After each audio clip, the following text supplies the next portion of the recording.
I successfully passed all my first year exams, and in this video I'm going to talk about how exactly I did that. Welcome back to All About Nursing by Awino Mireri. If you are a student and you've never had something called active recall, then you are losing a lot.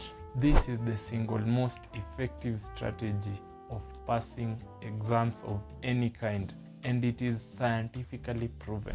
So maybe you are a student who has been failing in exams for quite a while and you want to improve your grades. Maybe you've tried everything else and it's not working.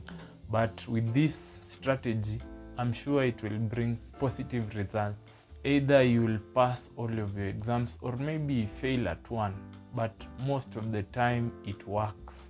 So active recall is whereby you recall things you've read from your memory. And this is how it works. You read a text or maybe a book or a page, then you close your book and try recalling all that you've read. If you're able to recall all that you've read, then it means you have grasped that content. It means umeshika hizo vitu umesoma. Unlike the other methods where people do rereading ama writing down, that is not an effective way to study. The single most effective way to study is whereby you actively recall from your memory. And this can be done in the way nime explain hapo. It's not a must for you to write, but if you feel like writing, you can do so. Funga hiyo kitabu, then start recalling. For example, hata 5 functions of blood. You can read that. Then after you've read, close the book and ask yourself, what are the 5 functions of blood? If you're able to recall all those 5 functions that you've read, and if you can write them down, then it means you have grasped that content. Na ikikuja kwa exam, there's no way you can fail to remember.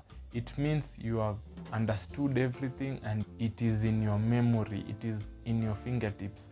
This is the most effective way to study, and it's scientifically proven. Hata you can go and do your research.